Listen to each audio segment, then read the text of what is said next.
नमस्कार दर्शकवृन्द, बिजनेस न्यूजमा स्वागत छ। बिजनेस न्यूजको सुरुवातमा यस समयसम्मका बिजनेस हेडलाइन्स। जेठ 15 गते संवैधानिक व्यवस्था अनुरूपै बजेट ल्याउने सरकारको तयारी। बजेटमा उदार व्यवस्थालाई अवलम्बन गर्न उद्यमी व्यवसायको जोड। दैनिक उपभोग्य र अत्यावश्यक वस्तुहरूको बजार अनुगमनमा कडाई गरेको वाणिज्य विभागको भनाई। बजारमा उपभोग्य सामग्रीको कृत्रिम अभाव र मूल्य वृद्धि भएको गुनासो। राष्ट्रिय ध्वजावाहक नेपाल एयरलाइन्सलाई सक्षम बनाउन नेपाल सरकारबाट उचित सहयोग नपाएको प्रमुख कार्यकारी अधिकृतको गुनासो। नेपाल एयरलाइन्सलाई जोगाउन नयाँ विमानको आवश्यकता। एनसेलले 16 जना इन्जिनियरिङ विद्यार्थीहरूलाई 1 लाख रुपैयाँको एनसेल छात्रवृत्ति तथा उत्कृष्ट अवार्ड प्रदान गर्यो। मोबाइल सेवालाई ग्रामीण क्षेत्रमा विस्तार गर्ने योजना। र मुङलिन नारायणगढ सडक खण्डको निर्माण कार्य कछुवा गतिमा। निर्माणको क्रममा खसेको पहिरोले घण्टौं सडक जाम हुँदा यात्रुहरू मर्कामा।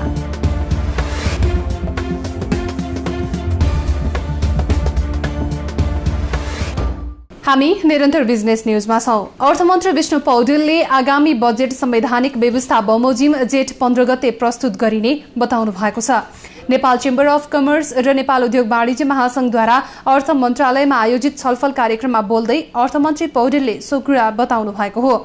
अर्थमन्त्री पौडेलले नेपालले खुला तथा उदार अर्थतन्त्रलाई आत्मसात गरेकोले सोही बमोजिम बजेट आउने बताउनुभयो। उहाँले बजेटले पुनर्स्थापना र पुनर्निर्माणमा जोड दिँदै निर्यात प्रवर्धन गर्ने, रोजगारी अभिवृद्धि हुने, निजी क्षेत्र मैत्री र लगानी मैत्री बजेट ल्याउने तयारी भएको बताउनुभयो।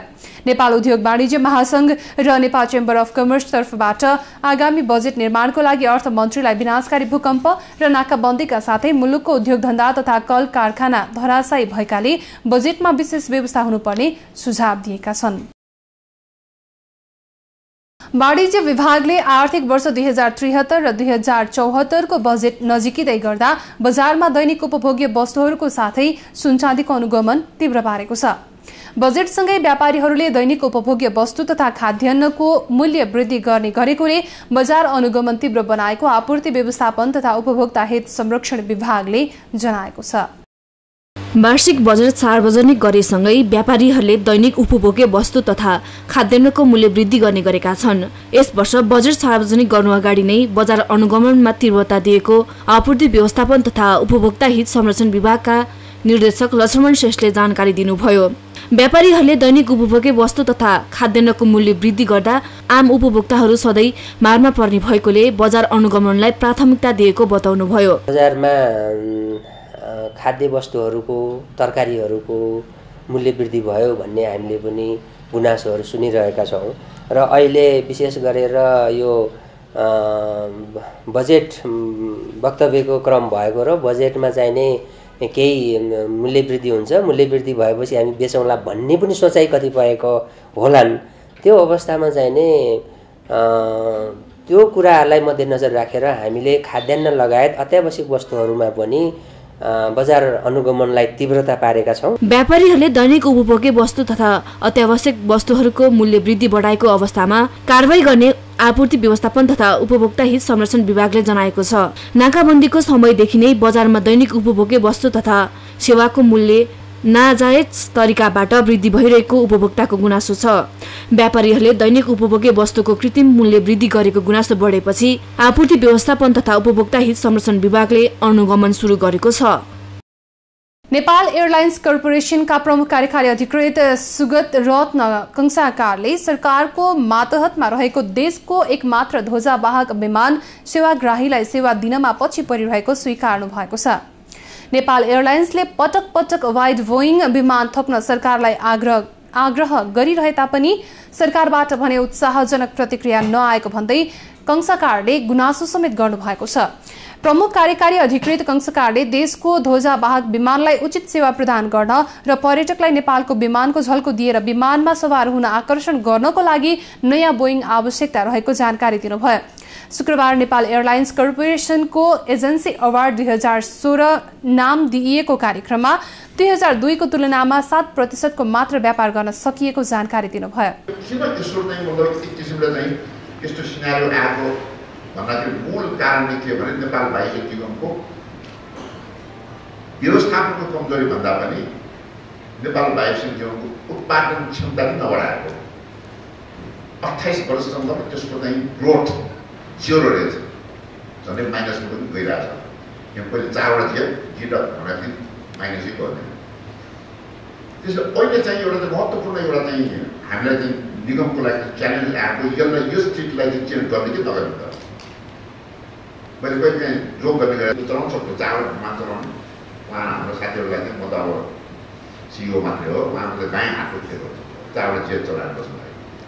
आनन्दसँग निद्रा पनि लाग्छ, जेट थपेपछि उहाँले निद्रा लाग्थ्यो, टेन्सन सुरु हुन्छ।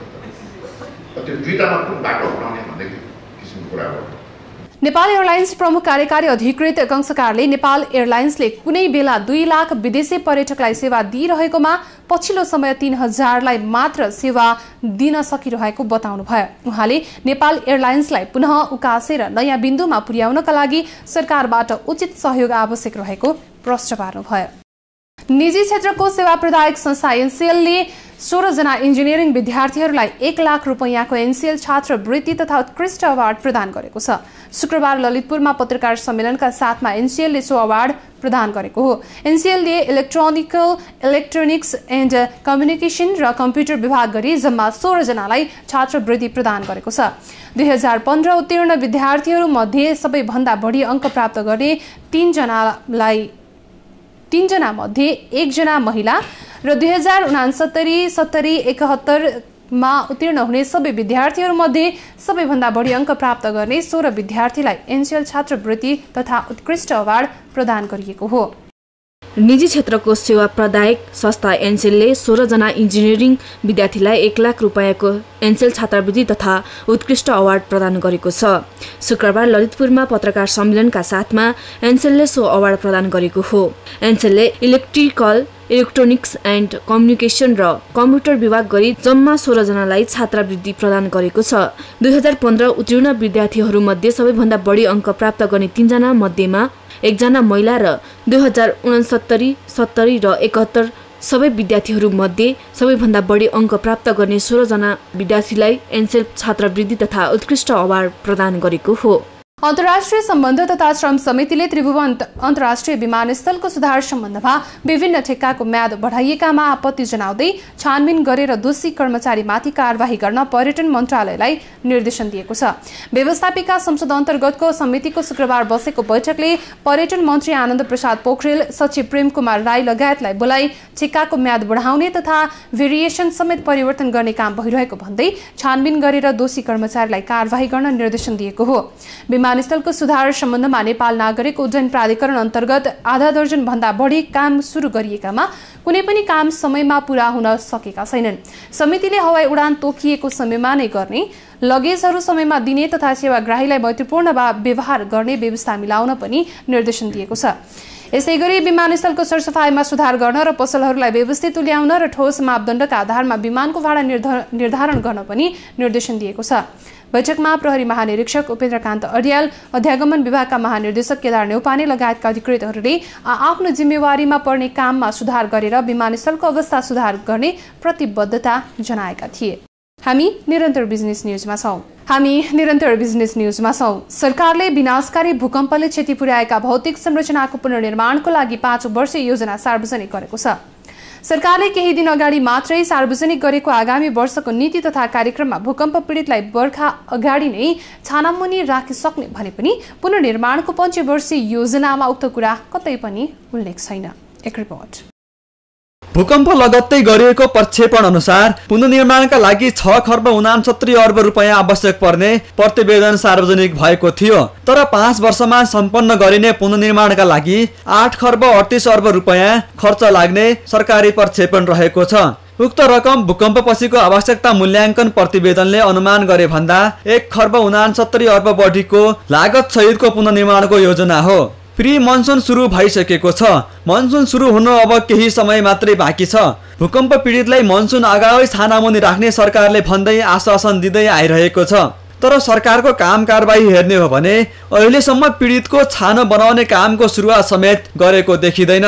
भूकम्प पश्चातको पुनर्निर्माण तथा पुनर्स्थापनाका निम्ति यससँग सम्बन्धित सरकारी, गैर सरकारी एवं निजी क्षेत्रका साथै दात्री समुदाय तथा सम्पूर्ण सरकारवालाहरूलाई स्पष्ट मार्गचित्र प्रदान गर्नेछ। यस योजनाले मूलतः पुनर्निर्माण तथा पुनर्स्थापना कार्यका निम्ति आवश्यक पर्ने नीतिगत एवं संरचनागत व्यवस्थाका साथै कार्यान्वयन प्रक्रिया तथा वित्तीय व्यवस्थापनका सम्बन्धमा मार्गदर्शन गरेको छ। उक्त योजना अनुरूप पुनर्निर्माण तथा पुनर्स्थापना कार्यका निम्ति 838 अर्ब रुपियाँ बराबरको वित्तीय व्यवस्थापन गर्नुपर्ने आँकडा प्रस्तुत गरेको छ। 5 वर्ष योजनामा उल्लेख भए बमोजिम भूकम्पपछिको पुनर्निर्माण तथा पुनर्स्थापनालाई योजनाबद्ध ढङ्गले अघि बढाउने यो योजना अत्यन्त महत्त्वपूर्ण कोसेढुङ्गा साबित हुने प्रधानमन्त्री ओलीको दाबी छ। पहिलो चरणमा सामूहिक आवास, 2 वर्षभित्रमा निजी आवास, सरकारी भवन, विद्यालय, स्वास्थ्य चौकी 3 वर्ष र सांस्कृतिक सम्पदा 5 वर्षमा निर्माण गरिसक्ने खाका प्रधानमन्त्री ओलीले सार्वजनिक गर्नुभयो। सरकारले यस्तो योजना सार्वजनिक गरिरहँदा व्यवस्थापिका संसदमा सांसद नवीन्द्र राज जोशीले काठमाडौँकै भूकम्प पीडितले अहिलेसम्म सरकारले वितरण गरेको 15,000 को राहत किन नपाएको भनी सरकारको ध्यान आकर्षण गराउनु भयो। कुरा भन्दा पनि पुनर्निर्माणको कामलाई यथार्थमा देखाउन सरकारलाई आग्रह गर्नुभयो। म आज बिपी कोइरालालाई स्मरण गर्न चाहन्छु, जसले भन्नुभयो प्रजातन्त्र मैले घोषणा गर्न साथै सबैले अधिकार प्राप्त गर्लान्, तर मैले भोको पेटमा अन्न जाओस् भन्ना साथै कुनै भोको पेटमा अन्न जाने छैन जबसम्म त्यो भोको पेटले अन्न पाउँदैन।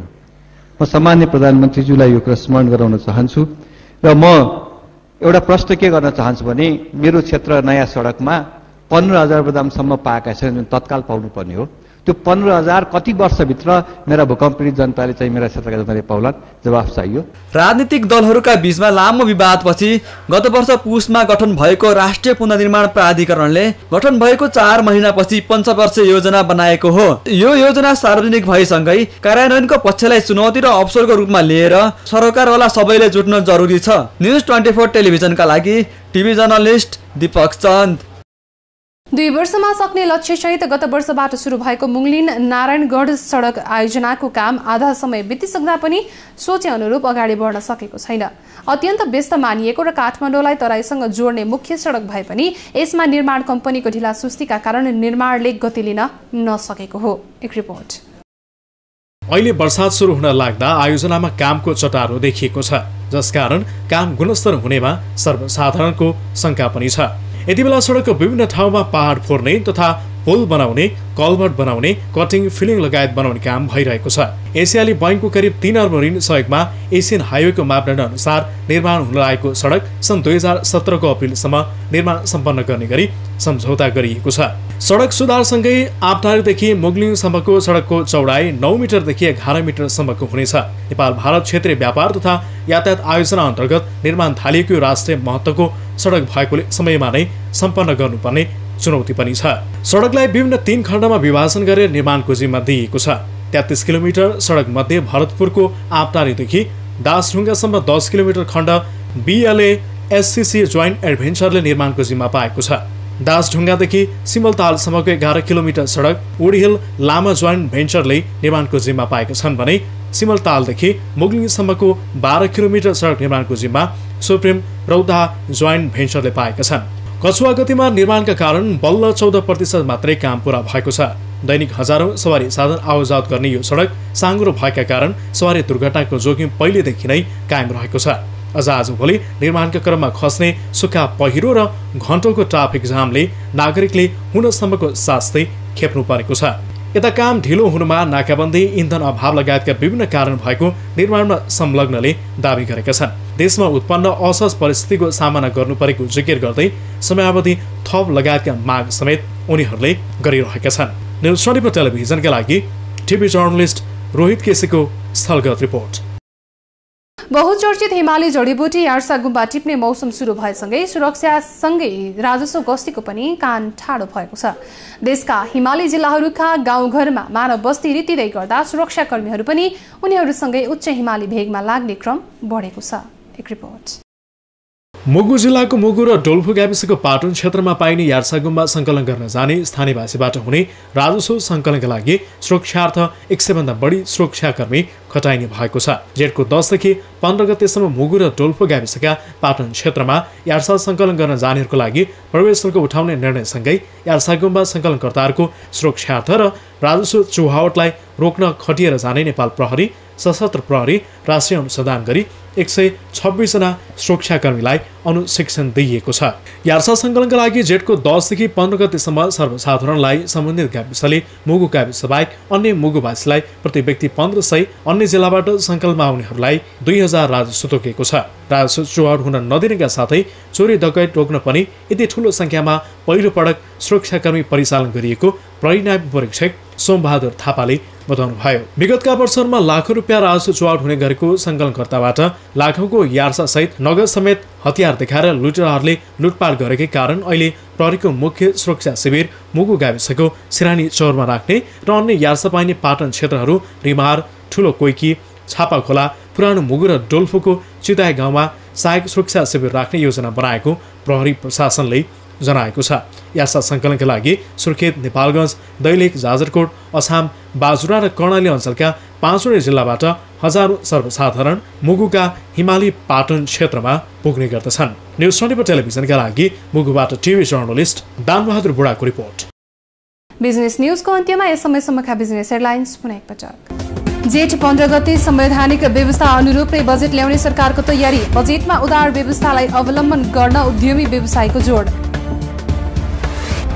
दैनिक उपभोग्य र अत्यावश्यक वस्तुहरूको बजार अनुगमनमा कडाई गरेको वाणिज्य विभागको भनाई। बजारमा उपभोग्य सामग्रीको कृत्रिम अभाव र मूल्य वृद्धि भएको गुनासो। राष्ट्रिय ध्वजावाहक नेपाल एयरलाइन्सलाई सक्षम बनाउन नेपाल सरकारबाट उचित सहयोग नपाएको प्रमुख कार्यकारी अधिकृतको गुनासो। नेपाल एयरलाइन्सलाई जोगाउन नयाँ विमानको आवश्यकता। एनसेलले 16 जना इन्जिनियरिङ विद्यार्थीहरूलाई 1 लाख रुपैयाँको एनसेल छात्रवृत्ति तथा उत्कृष्ट अवार्ड प्रदान गर्यो। मोबाइल सेवालाई ग्रामीण क्षेत्रमा विस्तार गर्ने योजना। र मुङलिन नारायणगढ सडक खण्डको निर्माण कार्य कछुवा गतिमा। निर्माणको क्रममा खसेको पहिरोले घण्टौं सडक जाम हुँदा यात्रुहरू मर्कामा।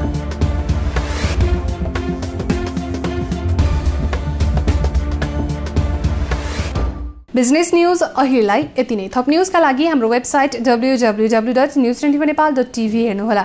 साथै हामीलाई फेसबुक, ट्विटर र युट्युबमा पनि फलो गर्न सक्नुहुनेछ। अहिलेलाई बिदा दिनुहोस्। हामी पुनर्निर्माण, सबल नेतृत्व र सुशासनको निरन्तर फलोअपमा छौं। नमस्ते।